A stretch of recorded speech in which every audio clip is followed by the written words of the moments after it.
Hi guys, today we will be studying on how to become a blessing magnet. Ano po? Napaka-importante po na everyday dapat may dumadating na blessing sa atin. Why? Kasi kumakain tayo everyday at tayo po ay gumagastos everyday at every month. Marami tayong bills na babayaran, marami po tayong mga obligation na dapat nating i-meet, kaya kinakailangan ang pagdating ng blessing tuloy-tuloy din. Now, ang question is, how do we attract blessing? And how to be like a blessing magnet. Ano po? Nasa Bible po lahat yan. Sabi po ni Jesus, I am giving you the keys of the kingdom. Ano po? Lahat po ng susi sa kaharian ng Diyos ay ibinigay na po sa atin. Kaya if we will start reading the Bible, makikita po natin ang lahat ng susi on how to become prosperous, well, and rich, and abundant in our lives every day. Ano po? Dito sa ating tahanan, praise God, dating po ang mga food blessings at marami pang iba-ibang klaseng blessings ang dumarating. Ano po? So, well anyway, huwag na po tayo magtagal. I'm gonna give you the secret on how to become a blessing magnet. Sabi po dito, sa Deuteronomy chapter 28, I'll be reading, okay, from my Bible. Sabi po rito, if you fully obey the Lord your God and carefully follow all His commands I give you today, the Lord your God will set you high above all nations on earth. And all these blessings shall come upon you and overtake you if you obey the Lord your God. So, ang sikreto pala is for the blessings to come upon us and overtake us and accompany us and remain in us is to continue to obey the commandments of the Lord. At paano mo naman masusunod kung hindi ka naman nagbabasa ng Bible? Well, anyway, makinig ka na lang sa video. Ano po, marami akong ginagawa mga videos na even if you don't read the Bible, nandiyan dyan po lahat ng mga biblical verses, mga scriptures and principles na pwede niyo pong pakinggan para kahit hindi na kayo nagbabasa ng Bible, praise God, makakarinig po, rin po kayo ng Word of God. And pero I still suggest na you buy your own Bible and start reading the Bible. Since you received Jesus as your Lord and Savior, you're now a child of God, ikaw ay qualified sa mga blessing ng Lord. Amen? Okay, tuloy po natin. Sabi po ng Lord, you will be blessed in the city and you'll be blessed in the country. The fruit of your womb will be blessed. Ang iyong mga anak ay pagpapalain din ng Panginoon. And the crops of your land, and the young of your livestock, the calves of your herds, and the lambs of your flocks. Meaning to say, our jobs, all the works of our hands, and our businesses, God will bless them. Amen? Your basket and your kneading trough will be blessed. Ang ating mga sisiglan, okay, mga sisidlan, ay pagpapalain din ng Panginoon. Now we are in the modern days, all our bank accounts, our wallets, and our pockets shall be blessed. Hindi po ito matutuyuan. Lagi pong maraming laman. Amen? Kaya nga nasabi ng Bible, you are rich already. Say, I am rich. Every day you declare you are rich. Amen? Para ma-reprogram po yung mind natin, mawala yung ating mga poverty mentality na nasa mind natin. Amen? Sabi ng Lord, your basket and your kneading trough will be blessed. And you will be blessed when you come in, and you will be blessed when you go out. Lumabas ka ng syudad, pumasok ka ng probinsya, anywhere you go, ikaw ay pagpapalain ng Panginoon. And in anywhere you go, God will bless us.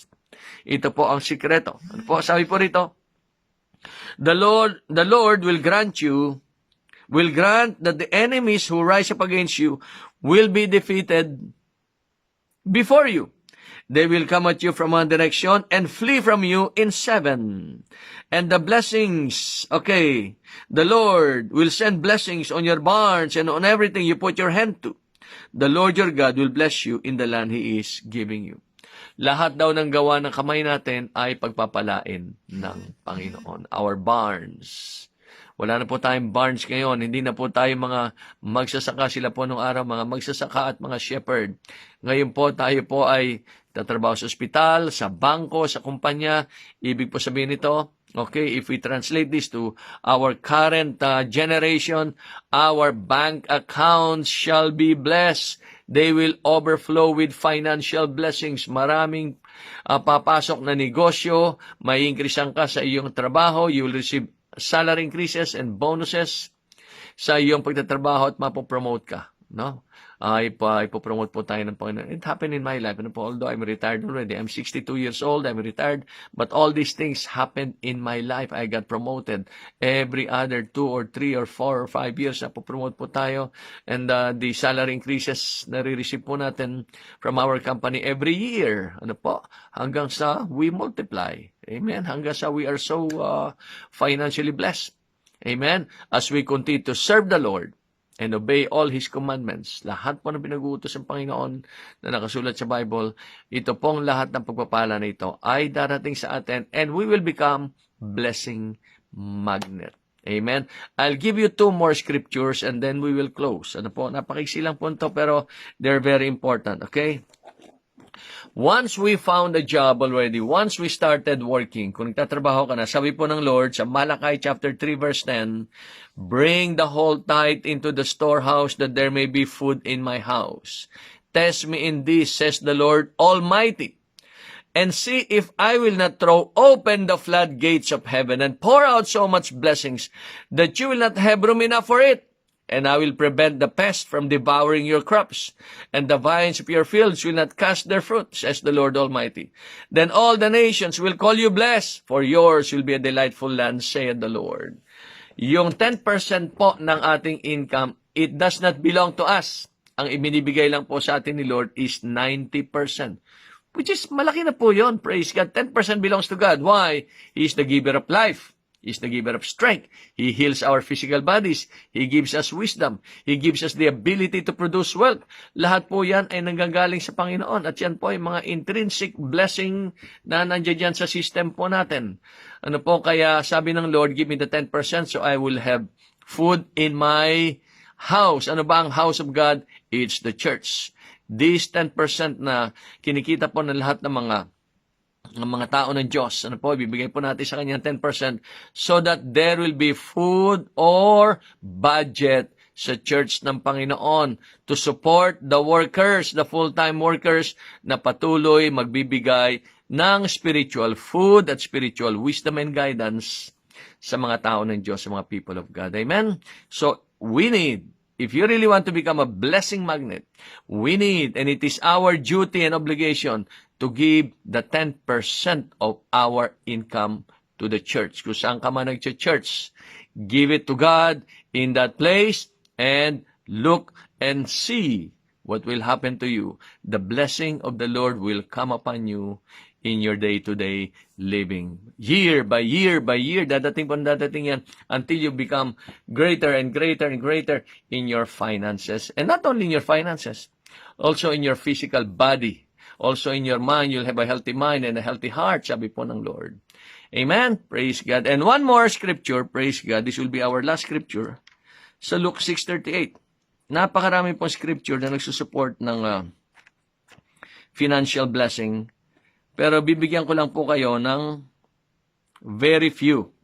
Pero pag sinunod niyo po itong few na to, siguradong jackpot na po tayo, praise God. Hindi ka na maghihirap for the rest of your life. If you want to be rich for the rest of your life, if you want to be blessed for the rest of your life, hindi ka na maghihirap pag sinunod mo itong mga pinag-aaralan natin ngayon. Luke 6:38, sabi ni Lord Jesus Christ, give, and it will be given back to you. A good measure, pressed down, shaken together, and running over, will be poured into your lap. For with the measure you use, it will be measured back to you. Sabi ng Lord, magbigay ka. Aside from the tithes and offerings, be a generous giver.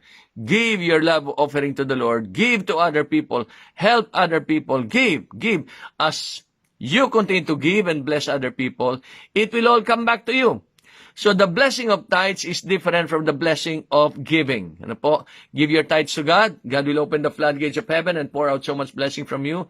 You give to other people and you give to the church, the love offerings and everything. And the people will give it back to you through the guidance of God. sa utos ng Diyos, utusan din po ng Lord, ang lahat ng mga tao sa paligid natin na tayo ay i-bless at makikita niyo po, sobra-sobrang blessing po ang darating sa ating buhay. And if you do that for the rest of your life, praise God, hallelujah, you shall be blessed beyond measure until the end of your life. Hindi ka na muling maghihirap. Pag sinunod mo itong tatlong very important scriptures na susi ng pagpapala, therefore, you'll become a blessing magnet. Blessing magnet anywhere you go. Amen. In the name of Jesus, more and more financial blessings, material blessings, physical blessings, spiritual blessings ang darating sa iyong buhay. Amen. I hope we learned something today in this very short video on how to become a blessing magnet. Praise God. And I hope you put them into practice para makita mo ang tunay na manifestation ng promises of God in your life. Amen? Okay, I'll see you in my next video. God bless everyone. See you in my next video. Bye-bye.